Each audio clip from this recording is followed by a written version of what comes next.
So race 5 seems to be a really interesting race here. We have the presence of the morning line favorite with the one Billy Two Hats for trainer Joe Sharp, who's just been winning across the country. But if you're shopping for some prices, obviously there's a little bit that's unknown at these 5 furlong turf sprints. And I really like one horse that's a nice price, the 5, the Man's Hoss. And we'll take a look at 2 of his most recent turf performances. One was actually back in October, a very, very impressive performance from the 5, the Man's Hoss. He actually went off at odds of 47 to 1. And we'll take a look at this race. And Chelsea Kaiser was aboard this day. Again, really high odds. He's down inside on the rail. He checks right there. So checks out of it. Really, really big cluster of horses here going into the final turn. And they're going pretty decent early fractions too.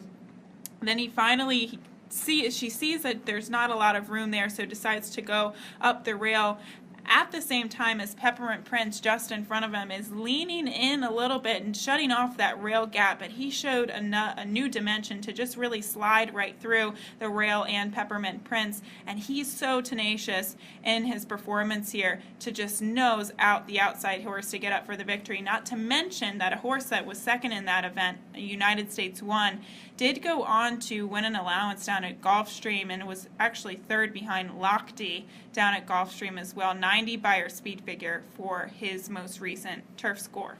And the other thing, it is notable, as you said, this horse is absolutely dead game coming up the rail here. There's a whole lot of horses that are going to look at that turn and say, you know what, or that hole, and say, you know what, I'm going to wait a little bit. I'm going to wait for that to get bigger.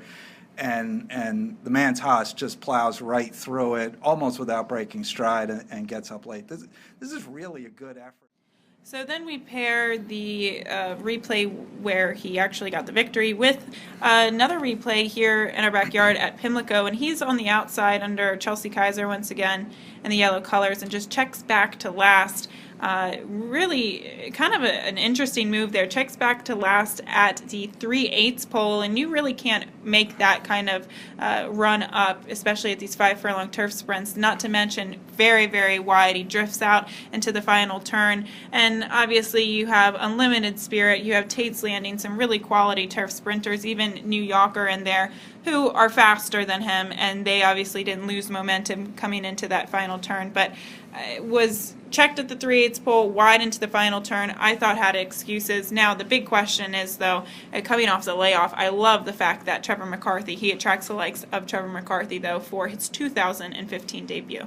Yeah, and obviously the other interesting thing in this race is he actually runs on pretty well, given how much ground he loses back at the 3/8. He ends up beating 4 lengths or so, which is, he lost way more than 4 lengths the way he checked out of there. So I think that's a pretty good effort. And, you know, King puts him in for 20,000 here, so he drops him sort of a tick, which is probably a safe move given how long he's been away, but kind of a vote of confidence in this horse too, I think. I mean, he thinks this horse is okay, is my take. I think it's a realistic move for him considering the layoff here, and it's still a very good race. That open 20 condition, they come up very, very tough. Now, like I said, the Joe Sharp horse is going to be the one to beat, but I do like the Man's Hoss kind of as the exotic play in here.